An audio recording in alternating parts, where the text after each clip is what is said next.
In the tranquil expanses of rural Nova Scotia, a profound concern has enveloped the small community of Lansdowne Station in Pictou County.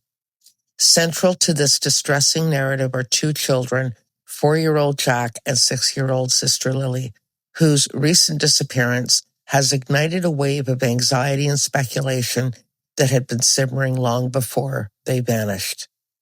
On the day they went missing, Daniel Martel, their stepfather, found himself at the epicenter of a whirlwind of emotions. A child protection supervisor was diligently crafting a memo for Deputy Minister Craig Beaton, striving to articulate the growing unease within the community. The echoes of apprehension became a haunting backdrop, reverberating through homes as families confronted the unsettling reality of Jack and Lily's absence.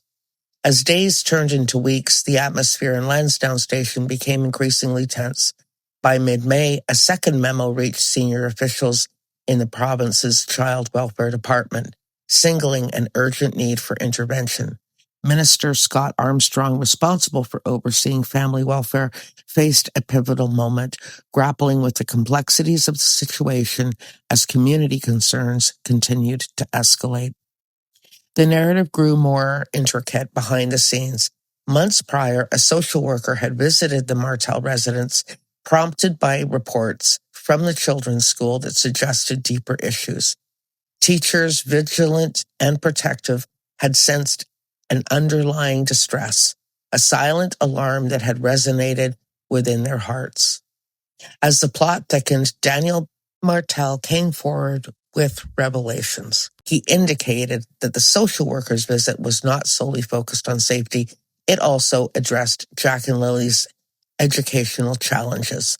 Whispers of autism circulated within the community, and a forthcoming doctor's appointment offered a flicker of hope amid the uncertainty. However, Daniel's reticence regarding the full extent of a child's protection involvement left an unsettling ambiguity that weighed heavily on both family and the community. According to the Globe and Mail article, last December, Jack went to school with a black eye, according to a photo of him posted by his elementary school. The photo of the class trip on December 13th, 2024, 5 months before he and his sister disappeared, shows him sitting next to other students in the forest with a green and purple bruise below his left eye. Another photo shows a possible black eye and bruising on Jack's face in a photo taken in September 2024, an injury that Daniel defended on social media, saying it was caused by Lilly. Daniel did not respond to questions asking how Jack received the black eye in December, but in private face group messages that were shared with the Globe and Mail, he acknowledged Jack had many black eyes. One time, Lilly punched him in the face, Martel wrote. He also said Lilly had a black eye when children went missing from an incident with a Tonka truck that occurred on May 1st, the day before the children disappeared. She pushed down on the truck and it swung up and hit her in the face, Martel said. The family was also under pressure financially, according to the Globe article, which left them turning to relatives for help.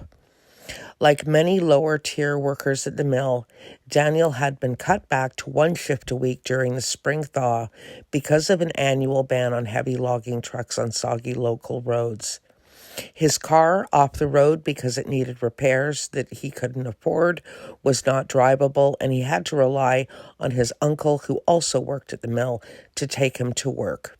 Or Malaya, whose maternal grandmother had recently helped her buy a white Nissan SUV. Daniel's father, Earl Martel, said he bought the couple groceries and gas and provided firewood to heat their home. Daniel, however, denied having money problems and claimed to friends that he was getting into investing and turning his life around after a divorce. Other means of cash flow had also been cut off. In recent months, child support payments from Jack and Lily's biological father had stopped after he lost his job. Malaya's monthly child benefit check which under federal guidelines would have been about $1,900 per month, was halted because Daniel hadn't filed his taxes, which were due by April 30th. The struggles did not end there. Malaya described Daniel as controlling and said she had wanted out, writing in a message to Belinda Gray, the children's paternal grandmother, on June 15th. She wrote, "I never wanted to stay there," states Malaya. Belinda wrote back saying she wished Malaya would have reached out. Quote, "We would have done what we could to help," end quote. "I know," Malaya responded. Quote, "My mom is saying the same thing," end quote. Cindy, Malaya's mother, declined to be interviewed by the Globe.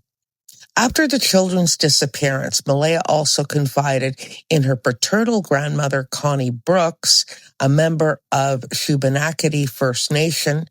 She described how Daniel would hold her down and take her phone. He was having her, I don't know what you call it, scared. She couldn't go anywhere, do anything, Connie told the Globe. "That's what she told me, and that's what I told the detectives," said Connie.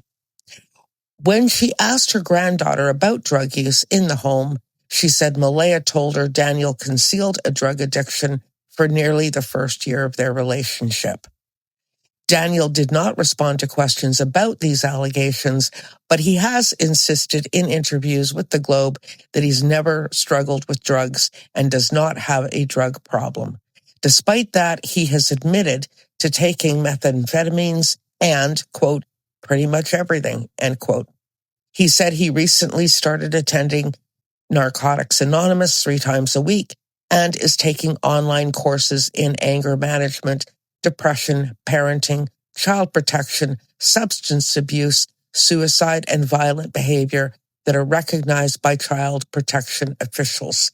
Quote, "I have to clear my name for CPS," he said, end quote. "It's best to do that," Daniel said.